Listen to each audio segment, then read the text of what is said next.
Yvonne. I'm Marketing Manager of KICC. It actually stands for Korea IT Cooperation Center in Singapore. It's actually a non-profit government agency, subsidiary of National IT Industry Promotion Agency of Korea.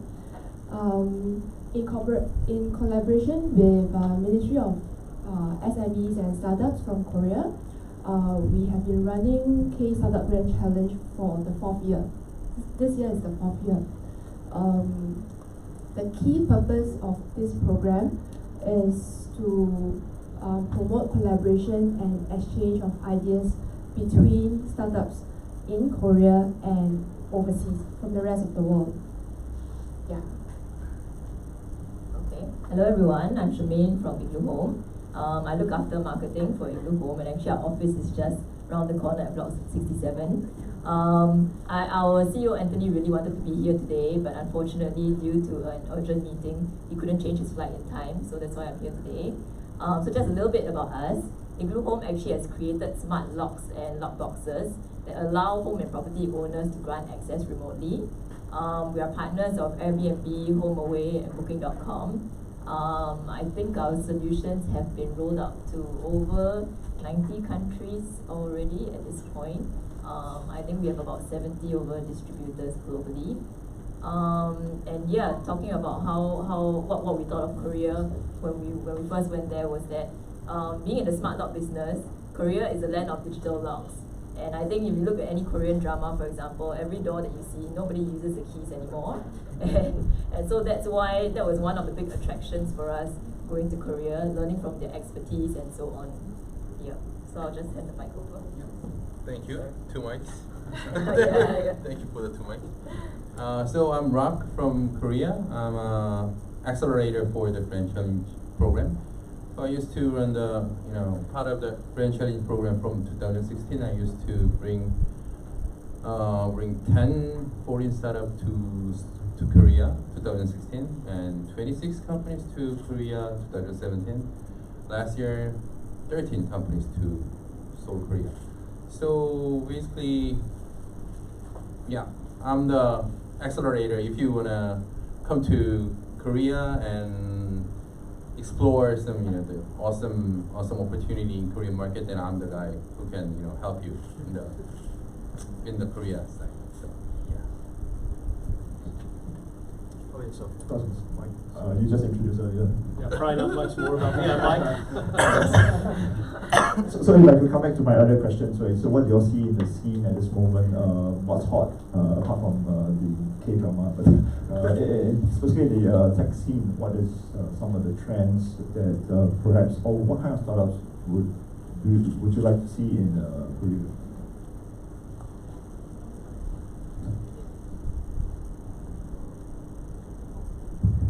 Hello. Okay. Okay, this is just my personal view. It doesn't represent the government.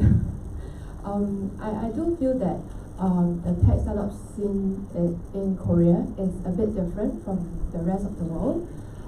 Reason being because South Korea actually has a culture and infrastructure that actually adopt recent technological advances very fast. They're very quick.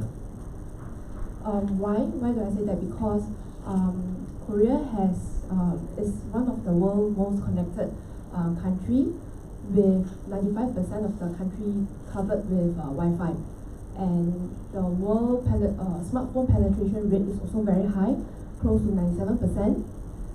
The Koreans are also very tech savvy. They are one of the early adopters for technologies, so they are very quick. When there is a new technology, they are always very welcoming to buy and use newly launched product. So take for example the recent 5G technology. So Korea is very fast, one of the first 2 countries to launch 5G technologies. This actually helps to raise up the IoT technologies in Korea. So some other trends like AR, VR, what else? Blockchain and AI is also very popular, one of the popular trends. But when they met up with obstacles, for example, from 2017 to 2018, because of the government regulation in Korea, blockchain actually suffer a little bit. But that does not stop organization from exploiting blockchain technology. So actually, in fact, late 2018 to 2019, more and more Korean companies are actually adopting this technology. So, in fact, the Seoul city government actually is set to adopt blockchain technology in most of their administrative duties by the year 2022. Perhaps Rob, you can also share from your perspective as an accelerator. So what kind of deal flow do you see and what are some of the trends in the industries? So basically, there was a very good landscape exploration. So as a Korean, thank you for that. I'm a Singaporean, by the way. Yeah, I'm Korean. Yeah, I looks like a Korean guy, right? So, to me, I believe Mike and Charmaine had a wonderful experience in Korea side, but I have to admit, Korea is not an easy country to penetrate because number one, we don't speak English very well as the general people. And also, we don't have Uber and Grab and Google. Maybe I don't know why, but it's not working quite well, right? Google Map working good. We never. Yeah, you have to. Yeah, right. So you have to consider the detour option for to making things done in Korea. It's not an easy, but what I want to say, what I want to share today is we are changing. Everything is changing. I mean, sometimes all of a sudden the Korean people is not speaking English very well. No, that's not like that. But the corporate and venture capitalists, the Samsung side, I believe you guys are having quite a hard time with working with the big conglomerates in Korea. But we are changing a little bit. Meaning is the corporate tech giants like Samsung, Kakao, Hyundai, those kind of people, they are willing to work with the startup. That's what I call is innovation 2.0 right now. And also, I'm seeing another new wave from coming. Meaning is they are willing to work with a global startup as well. They are opening their minds. It takes some time. It took some time. But thanks for the Charmaine and Mike, these kind of global friends. They are honestly they are opening the minds of the big conglomerates right now. So that's the good reason to come over to Korea and expand your new opportunity, your new venture in Korean market. I guess that's a good reason. So on that note, maybe we can also hear from Mike and Charmaine. When you first entered the South Korean market, what were some of the challenges? I just came back from incidentally I just came back from Korea last week, and I on my first taxi ride almost got lost for the same reason. The taxi driver doesn't speak English. The address was in English, but he doesn't read English. It has to be in Korean. So, but coming back as a startup, when you first entered the market, what were some of the challenges you faced? And perhaps you could share these lessons with our audience. I think language was a big one for us. I think, like Rob mentioned earlier, we realized that a lot of our partners, our customers, for example, did not speak much English. I think some of them knew a little bit. They could speak a little bit when it comes to the business terms, the commercial terms, and all that. It was difficult when you don't speak Korean. So how we got around it was that we were fortunate enough to have a partner that is based in Singapore. He is Korean. He's been in Singapore for the past 20 years or so. So he speaks both Korean and English. So he was kind of the bridge. Yeah, I know. It just happened that we knew this person. So he was the bridge for us in most of our business meetings. Whenever it came down to anything, really solid, he was the one who did most of the translations for us. And another challenge that we faced that was quite particular to our industry was actually scale. Because I think for us, we are in the hardware business. And when we went into Korea, we had, I think being kind of naive at that point of time, we thought that we could even start out with very small batches of maybe producing 200 logs, for example, to test out the quality, to test out, the design and all that. What we soon realized was that these factories are very used to producing for very big companies such as Samsung and LG and so on. So to them, 200 units is a joke. So, so they are used to producing in the tens of thousands of units, and to them, who are you as a small person coming in and wanting them to produce the quantities that you want? So very fortunate for us, this same partner, who happens to be in the lock business as well, he actually used some of his personal connections in the space also to help to, I think with the factories, they didn't even want to produce such small quantities, or else they would charge us a very high price for it. But what he did was to actually talk to them and then, you know, sort of shared with them the potential that could come later on. And I think that's how they got around it. Yeah. So these are just some of the challenges we faced. Yeah. Wow, where do you find that partner? Very lucky, very lucky. And for you, Mike, how was the experience? So in terms of yeah, it works now. Is that okay? Yeah. Suzhou is challenging. I mean, it really sneaks up on you, so you got to be careful with that stuff. I think credibility was a challenge, and by that I mean, you know, we're an advanced materials company dealing with the likes of Samsung and these kinds of companies. And as I was telling people earlier, the default perception that we ran into was, oh, well, Samsung, for example, doesn't do this, therefore there must not be a market for it. Or if there is a market for it, they'll probably do it later on and kill you anyway. So there's no place for a startup in this space. And so it was that kind of perception we had to overcome. It kind of came back to, you know, if you're not Samsung, if you're not LG, whatever, there's no way for you to be competitive or innovative. And I think that's an ongoing thing that we have to address. Language, of course, is an issue, but we also had a partner that spoke both English and Korean. I think that's probably a requirement. But beyond language, I think there's also the connections, and when you're doing business with these big companies, it does come back to, you know, how is this guy connected? You know, did he work at Samsung? You know, this kind of thing. And having those connections and having that history was a real important part of the credibility. And of course, we didn't have that, so having a partner that had that was important. So on this trip that I went, I noticed that there was quite a strong government support for the startup industries. Maybe from that, we can also get the panel to share a bit.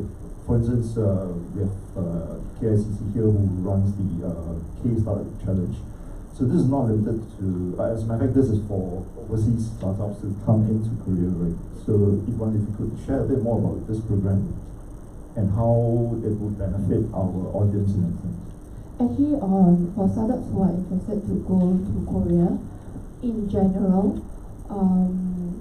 there are as much as 15 different government agencies that are actually supporting startups.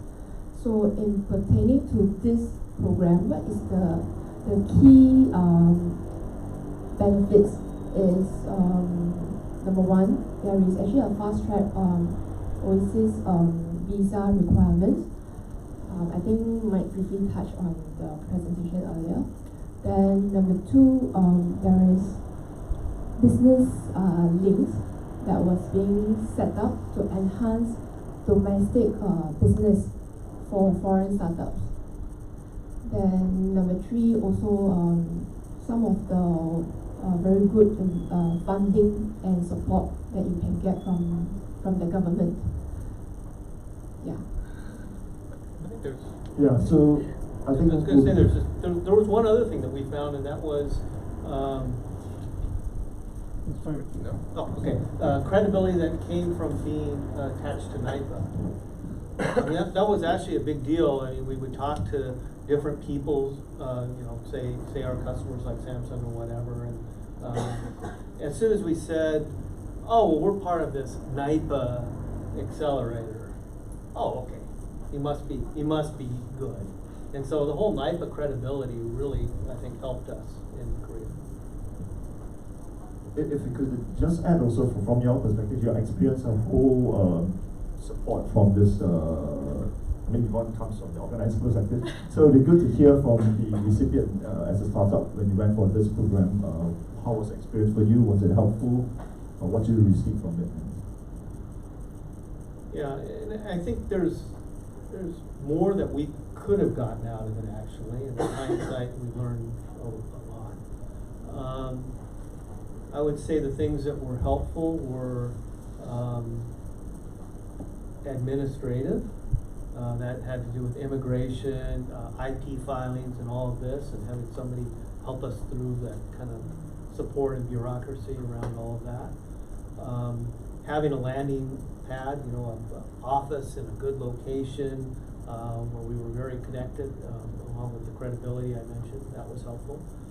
Money helped. So it's a relatively small amount of stipend on a per monthly basis, but nonetheless, you know, that helps. Winning a bunch of prize money, that also helped. I think the other thing was that we met a lot of people in this accelerator, and there's accelerators that are attached to each of the companies, and in our case, I don't think we got a lot out of the accelerator that we were involved with, but a lot of the people we worked with either attached to other accelerators or advisors or whoever they brought into the program. There were some really good people. In fact, one of the guys we hired that does our business development came to us that way. So just plugging into the right network and being able to find the right people was very helpful. Right. And for Shami? So for us, the accelerator was actually really useful, I think really helpful. They introduced us to quite a number of our customers at that point, service apartments, hospitality players, and so on. So because we had very quick connections to our customer base, we actually very early on found out that there were a lot of competitors in the space as well, and that it was actually pretty saturated at that point. So because of all this, we then decided that it would not have been a good time for us to go into the market at that point, which is quite different from what people would think, because learning from the experience and all that, they think that, okay, then you immediately jump straight in and go for it. But at that point, we decided to take things slower and said that, okay, we would not actually start selling in Korea, but we would base our manufacturing there. So I think because it was a very good test bed for us, we got immediate kind of feedback from customers, and we kind of had a good sensing of what the market wanted at that point. And beyond just what happened, because we went there in 2017, so after that, we actually still remain in quite close contact with our mentors from the accelerator. So last year, they actually organized an event called Connect C, which sort of linked up investors with startups. And one of the investors is actually going to be participating in our upcoming round also. So I think the connections that we got from the program itself kind of go beyond what happened at that point of time. And I think beyond that also, we were fortunate enough to get to know other startups that were relevant to us also. So one of them was an app that was created for co-working spaces. And then that was quite a natural fit for us, because then they were installing our locks in some test, co-working spaces. And we actually used this as a case study to put on our website to, try and attract other co-working spaces to come to over there also. So I think this is what we got out of the Startup Challenge. Yeah. That's good. So I mean, this is meant to be a learning session as well. So I would like to open up the session for the audience if you have questions. So maybe introduce yourself first and then your question. Yeah, and who are you? Okay, my name is Doris. I run a training and consulting company as well as a coaching and mentoring company. My question is, for startup, must be an IT element or a technology element in order to qualify such a startup grant? For the K-Challenge. For this program, yes. It need to be tech related.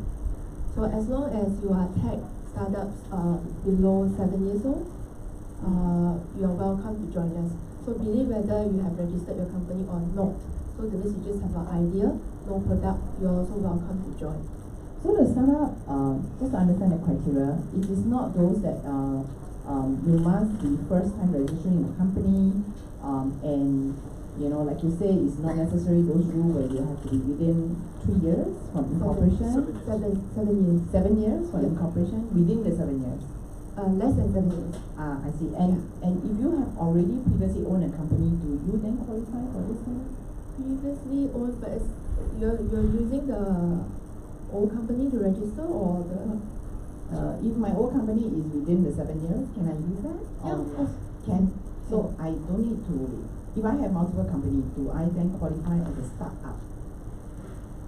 If I'm the third company that I just registered for an AI Use the one something. with Yeah. the one is less than 7 years. Yes. Right. So it's basically, it doesn't matter if I have or not have a previous No, it company. doesn't Use matter. entity Yeah. that's Yeah. So what's the difference between this startup and the NUS Enterprise?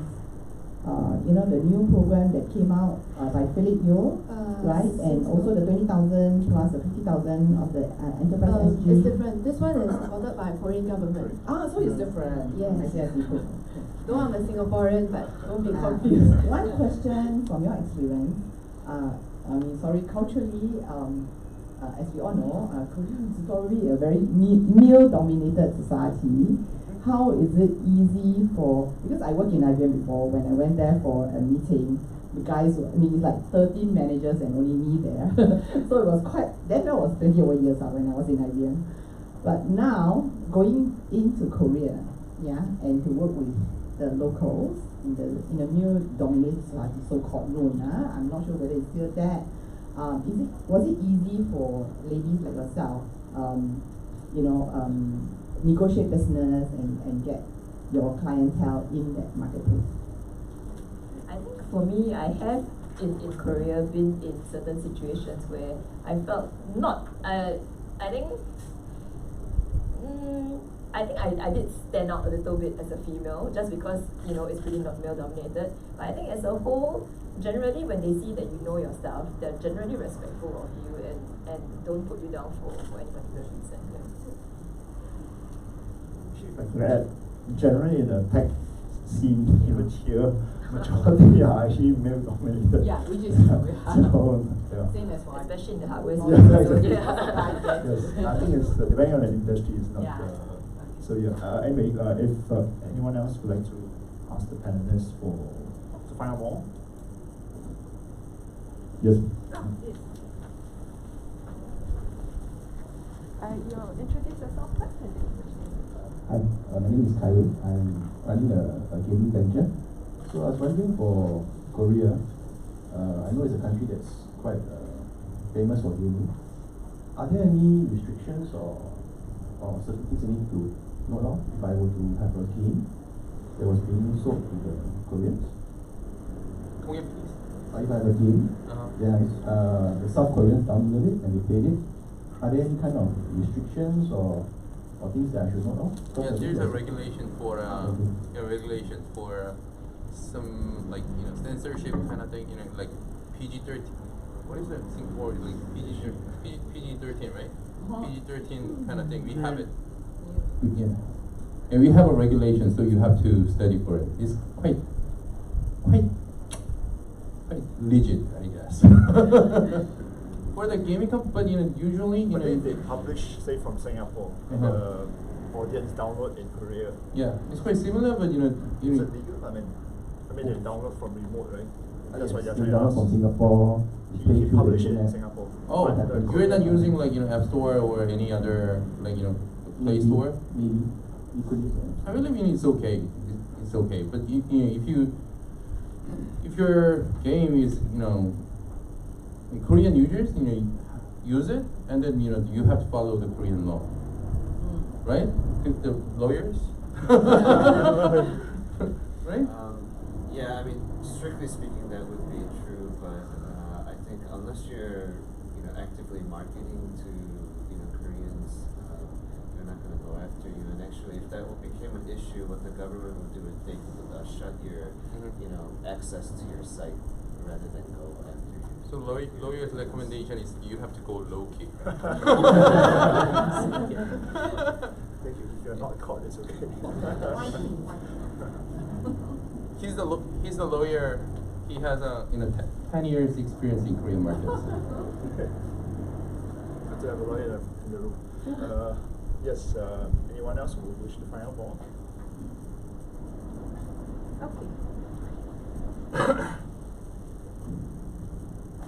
Hi, my name is Caitlin, and I just want to answer some of the questions because last year I was in Korea for the whole year, and my company joined the Grand Challenge in 2017 and one of the winners. So I was there for the whole year. Wow. So just Great. answer some of your questions. Yes, the male is the dominant in the IT industry because all the meetings, more than 10 people, I was the only female. And all the things we discussed just now, language, laws, everything we came across, all these kind of situations. So, I mean, I can share a bit more later during the network session. Okay, well, my question is, because that's my previous job, and I was there, so we have a partner there. I found the language is the most important issue where we can't communicate during the meetings, but we have a partner who speak good Korean and English. But at the new startup, if we move there, could you help us to find a local partner? And is this kind of the things that you guys can provide? I believe that's the main challenge for all the startups.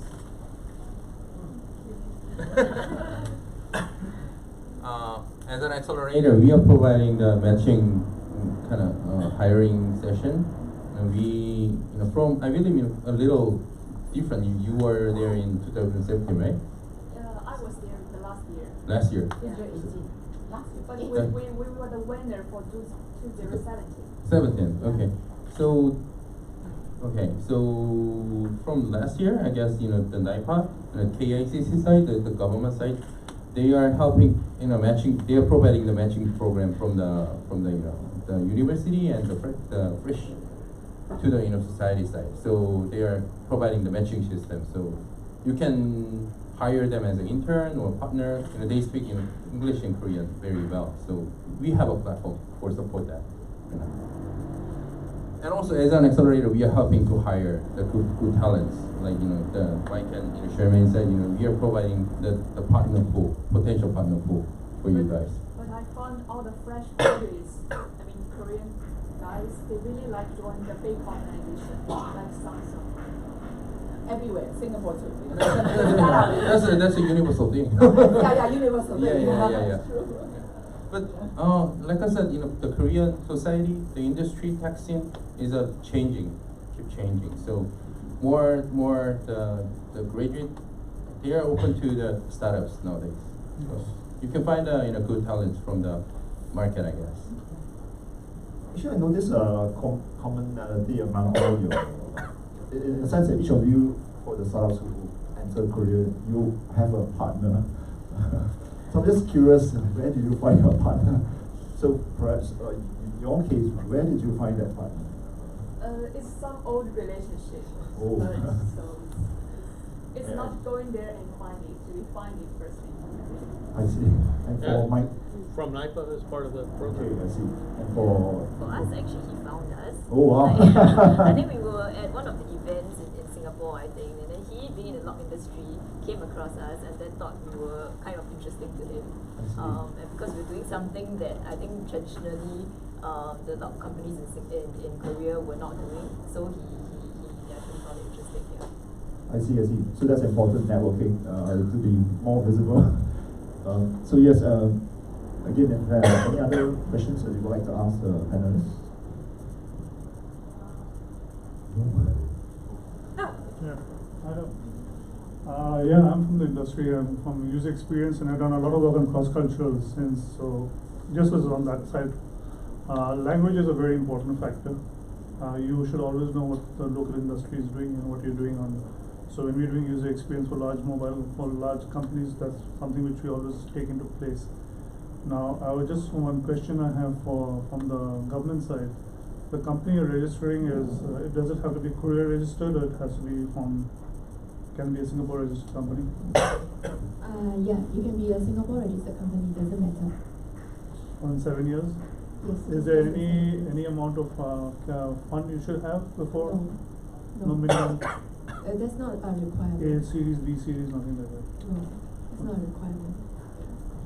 And I think she mentioned earlier, even with good idea, ideation, you're I understand, eligible. yeah. Yes. Actually, I just want to add on, for the last 3 years, we did have quite positive results because of the very intensive support from the government. So, for example, we actually helped to secure fundings for thousands of startups, with large corporations like Samsung, LG, and even Hyundai. So actually, my agencies is around. My colleagues from KICC is also around. So if any of you have any more questions, just welcome to approach any of us. Yeah, maybe the agency can stand up, then the colleagues can also stand up, so people can recognize you. This is Ms. June, our Center Director from KICC, and Mr. Cho. KICC as well? Yeah, from KICC as well. Then we have Serena, the pretty lady behind. Yeah, so if you all have any questions, just feel free to approach us.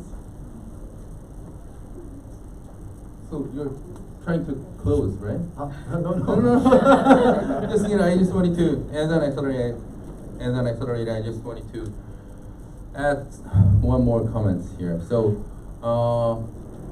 I am expanding to Singapore. Meaning is I have a HQ company in Korea, and I'm trying to set up a Singaporean subsidiary right now as an accelerating company. Meaning, from my humble experience in Singaporean market, I've been here to from 6 months, I guess, on and off. My experience, I used to be a mentor for the US enterprise, the US business school, kind of thing. I'm attending a lot of this kind of networking session in Singapore. From my experience, correct me if I'm wrong, I think there is some technology or the service level gap between Korea and Singapore. What I want to say, I'm not bragging here, but I think the technology scene is more like 1.5 years ahead from the Singapore side and the Korea side. I mean the Southeast Asia in general. So it's as a startup, it's a better go for find out a new venture, right? You find a new challenge. So it's a very good way to test yourself in a new market. So it's like 3 months, 4 months you have to spend in another market in Korea. It's all supported by the thanks to the Korean government. It's supported by the government side. They are giving you grant. So it's a very good way to challenge yourself in a new market.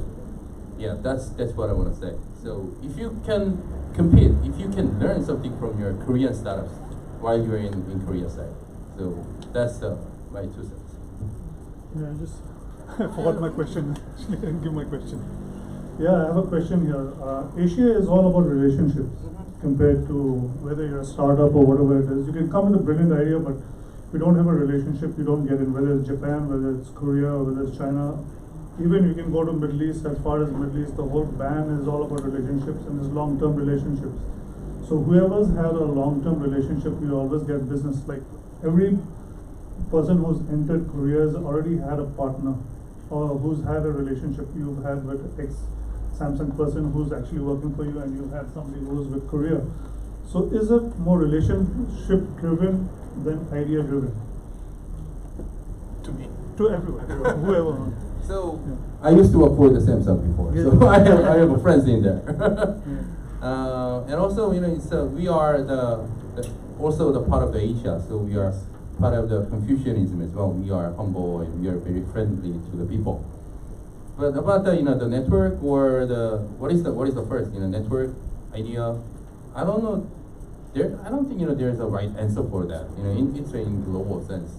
So if you have a good network and with a good idea, and then you have a gut to challenge yourself, and then you come to Korea and test it out.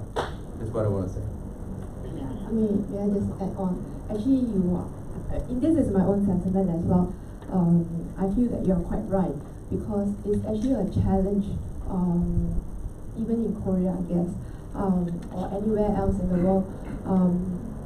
I thought that success is very much dictated by the honor of working with large corporations. In Korea will be, for example, Samsung, LG, Hyundai. But the good thing is, by joining this program, I'm so biased. By joining this program, right, there is actually a lot of government backing. So there is a lot of networking session, consultation session that was being arranged with large corporations, Samsung, LG, Hyundai. And on the other hand, this large organization actually also expressed their interest to work with or even to collaborate with startups from all over the world. That's why under this program, if you have a chance to really look into the detail, all these large corporations are actually our partners. Yeah, so. Maybe also from the perspective of the startups, then is it true that relationship? I think relationships are always important, but I think they help. But if it's like a plus points for you, right? But if your idea is not good to begin with, you're not going to get very far anyway. So the relationship could get you the meeting with the customer, but in the end, it comes down to is what you have, what they need eventually lah. So I think it helps to facilitate the process, but I think without a good idea, it's not much in itself. Yeah. For the network, that's where the accelerator kicking in. Yes. Right? I'm the guy. I'm the good friend of yours, right?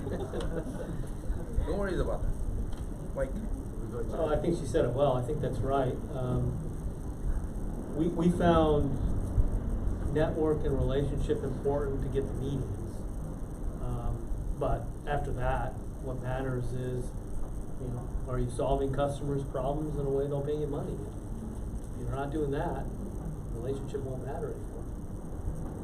Yeah, that's the secret sauce of the winner. Do we have time for one more question? Yeah. Actually, it's not a question. I think what he said in terms of the relationship, I think at the end of the day, when anywhere universally you have a customer, you have to build the trust. And because you build the trust, you have the relationship. And because of that, it does help you to open the door, especially when you have credibility. And in this case, it's so good of the government to actually open doors for you. It's very hard for you to go open door and try to impress, to all these big MNCs. So I guess it comes as a full package, like what they all say. First, you must have something that solves a problem and have added value, number one. And when you go in there, you have to build the trust that you can do it. And whatever you promise, you mean it and deliver it. And that will build really sustainable relationship. And I think that is very important for business, whether be it startup or whatever. I think that comes first.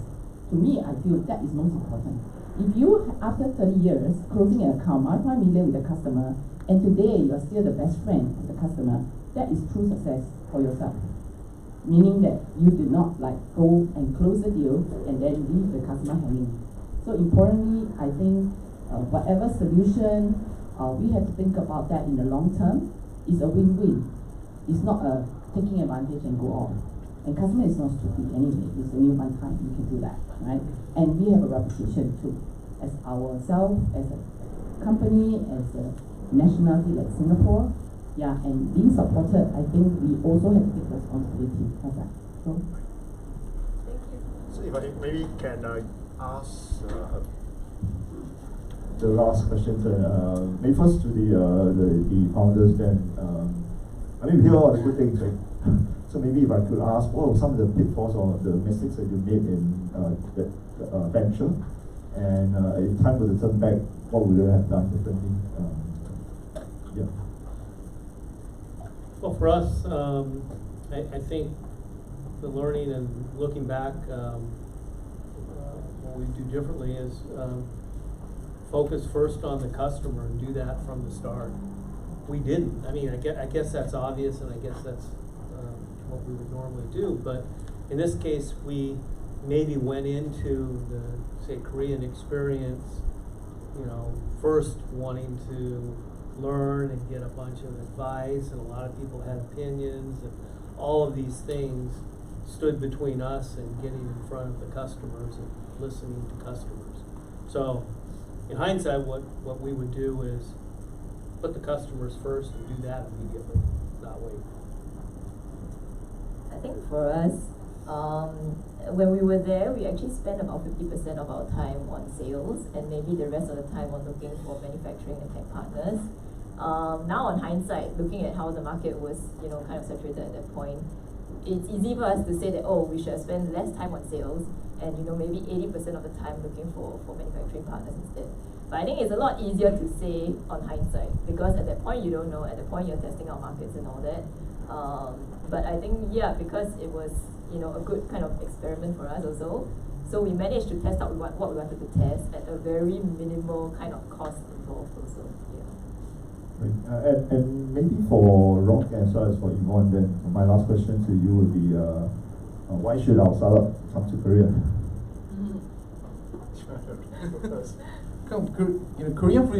Korean food is very good. Agreed, right? Korean food is very good, and right? Barbecue, and also don't forget the soju, right? You have to top up a lot of soju bottle, and also we are. I really maybe ask the Mike and Charmaine later, but Korean people in general very good, very kind. So and also tech scene is very active and the government support is quite great, and we have a good people in Korean market. So come to Korea and have fun together.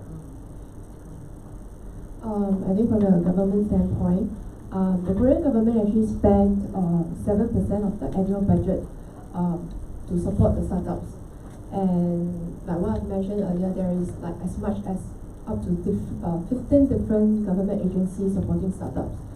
In 2016, the government actually set up this startup hub in the Pyeongpyeong city, and if you have a chance to visit Pyeongpyeong, the whole area is very vibrant with tech startups. There is like 100 over accelerator, incubators, and innovation hub. So it's just like another mini Silicon Valley, but in Asia. So why not? Should come to Korea, right? Right, so with that, if you could give our panelists a quick round of applause. They're still around. If you have any further questions, please come to them. Yeah, we have a token of appreciation for our panelists. Maybe Sensai will help me give them out. Hold on.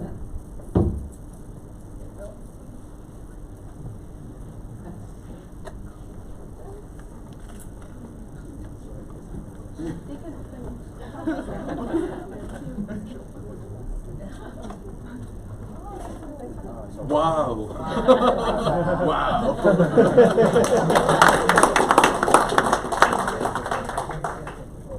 Thank you. I realized when Oh, thank you, Chan-san. Thank you. Thank you, Alvina. Maybe we'll take a photo? Yeah. All right, thank you. With the cup? Yes, with the cup. So There you go, close. That's the Chinese version. Yeah. She did like a beer. Okay, come together. it's awkward. One, two, three. One more.